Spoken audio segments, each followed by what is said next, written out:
சுவிஸில் வரி விதிப்பு விகிதங்கள் பல கண்டோன்களில் மாற்றம் செய்யப்பட்டுள்ளது என்பது உங்களுக்கு தெரியுமா? ஆம், அதற்கேற்ப உங்கள் வரி படிவங்களை சிறந்த வரி ஆலோசகர்கள் ஊடாக நிரப்பி அதிக வரி விதிப்பிலிருந்து விடுதலை பெறுங்கள். மேலதிக ஆலோசனைகளுக்கு இப்பவே PR த்ரோய்ஹேண்ட் GmbH நிறுவனத்தை அழையுங்கள். 44 85 13 333.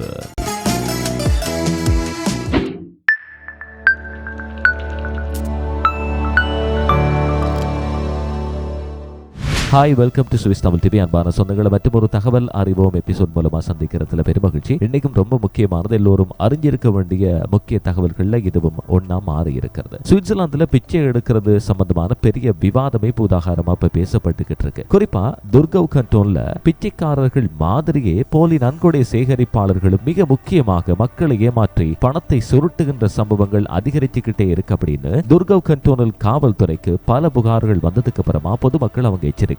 இந்த சம்பவம் ஒரு முக்கியமான கேள்வியை மீண்டும் முன்வைக்கிறது. சுவிட்சர்லாந்துல பிச்சை எடுக்கிறது என்றது சட்டப்படி அனுமதிக்கப்பட்டிருக்கா இல்லைன்னா அது ஒரு பாரிய குற்றமாகவே கருதப்படுதா? அது சம்பந்தமான பாரிய விளக்கத்தோடு இந்த பதிவை நீங்க பார்க்கலாம். இன்றைய நிகழ்ச்சியில பிச்சைக்காரர்கள், அதோட சுவிட்சர்லாந்தினுடைய சட்டங்கள், கண்டோன்களினுடைய விதிமுறைகள், அதோட பொதுமக்கள் கவனிக்க வேண்டிய விடயங்கள் எல்லாம் விரிவா பார்க்கலாம். சுவிட்சர்லாந்துல பிச்சை எடுக்கிறது முதல்ல சட்டபூர்வமா இருக்கு அப்படின்னு பார்த்தோம்னா ஒவ்வொரு கண்டோனுக்கும் அது தனித்தனி விதிமுறைகளை கொண்டுதான் அமைஞ்சிருக்கு. சில கண்டோன்கள்ல பிச்சை எடுக்கிறது முற்றுமுழுதாக தடை. சில இடங்கள் எடுத்துக்கிட்டா குறிப்பிட்ட நிபந்தனைகளோட மாத்திரம் நீங்க பிச்சை எடுக்கிறதுக்கான அனுமதி இருக்கு. சில நகரங்கள்ல பொதுமக்களை தொந்தரவு செய்யற மாதிரி நீங்க பிச்சை எடுக்க முடியாது என்ற தடையும் இருக்கு. துர்கவ் கண்டோன் எடுத்துக்கிட்டா பிச்சை எடுக்கிறது சட்டப்படி குற்றம், தடை செய்யப்பட்ட செயல். இதை மீறி நீங்க பிச்சை எடுக்கிறீங்க அல்லது போலி நன்கொடை சேகரிப்பாளரா பணத்தை சுருட்டுறீங்க அப்படின்னு வச்சுக்கொள்ளுங்க, அபராதம் இல்லைன்னா பிற தண்டனைகள் உங்க மேல விழுந்துரு. அது ஒரு புறம் இருக்க, இப்போ முக்கியமான விஷயத்துக்கு வரலாம். போலி நன்கொடை சேகரிப்பாளர்கள் சம்பந்தமா ஒரு புதிய மோசடி முறையே நடந்துகிட்டு இருக்கு. அடிக்கடி போலீசாரும் இது சம்பந்தமா மக்கள் எச்சரிக்கிறாங்க. இந்த போலி நன்கொடை சேகரிப்பாளர்கள் என்ன பண்றாங்கன்னா, கிளிப் போர்டு ஒன்ன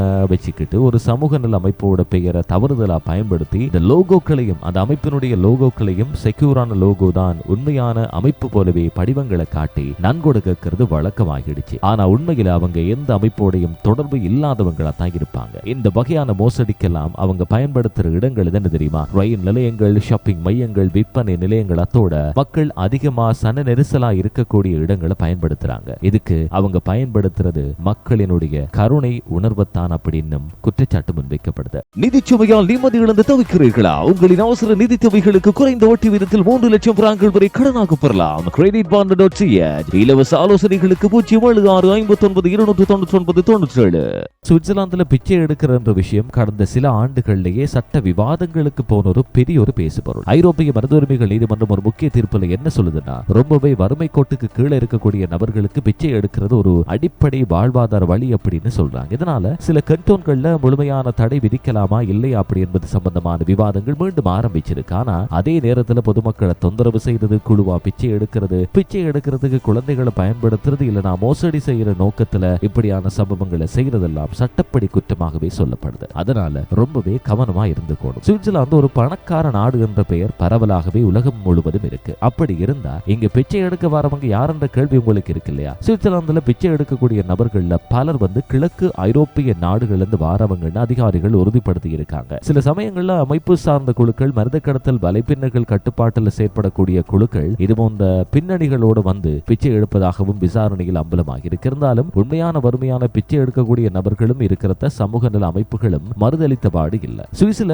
இருக்கிற தமிழர்கள் மிக முக்கியமாக கவனிக்க வேண்டியது, எல்லோரும் கருணையுள்ளம் படைத்தவர்கள் தான். அதுக்காக கையை நீட்டுறவங்களுக்கெல்லாம் காசு தூக்கி கொடுத்துறாதீங்க. இதுக்கு காரணமே பிச்சைக்காரங்க போலவே போலிகளும் உலாவிக்கிட்டு இருக்கு. இதுக்கு தான் போலீசார் ஒரு விழிப்புணர்வோட அறிவித்தல்களையும் வேண்டுகோளையும் முன்வைக்கிறாங்க. முக்கியமா அடையாளம் தெரியாத நபர்களுக்கு பணத்தை கொடுக்க வேண்டாம். கிளிப் போர்டு வச்சுக்கிட்டு நன்கொடை கேட்கிறவங்க சந்தேகத்தோட பார்த்துக்கொள்ளுங்க. அமைப்புகளினுடைய அதிகாரப்பூர்வ இணையதளங்கள் மூலமா மாத்திரம் நன்கொடை வழங்கிக் கொள்ளுங்க. அடுத்தது முக்கியமா சந்தேகத்துக்கிடமான செயல்கள் தெரிஞ்சா உடனடியா 117 தொடர்பு கொண்டு புகாரை கொடுத்துக் கொள்ளுங்க போலீசாருக்கு அப்படின்னு சொல்லி இருக்காங்க. சுவிட்சர்லாந்து மனிதநேய மதிப்புகளை உயர்வாக காக்கக்கூடிய நாடாக இருந்தாலும் சட்ட ஒழுங்கு மற்றும் பொதுமக்களுடைய பாதுகாப்பு என்பதும் ஈக்குவலி முக்கியம் தான். பிச்சை எடுக்கிறது சில நேரங்கள்ல மனித வறுமையினுடைய ஒரு வெளிப்பாடா இருக்கலாம். ஆனா அதே நேரத்துல மோசடிகளுக்கு வழிவகுக்கிற ஒரு செயலாக மாறிடக்கூடாது. இதனாலதான் மக்கள் எச்சரிக்கையோடு இருக்கணும். கருணையும் எச்சரிக்கையும் ரெண்டும் ஒன்னா இருந்தா யாருக்கும் பரவாயில்ல. அதனால யாரு போலி யாரு பிச்சைக்காரர்கள் என்றதை நாம தான் முடிவெடுத்து அவர்களுக்கான உதவிகளை பண்ணணும் என்றது ரொம்பவே முக்கியமானது. மற்றொரு எபிசோட் மூலமா சந்திக்கலாம். பாய்.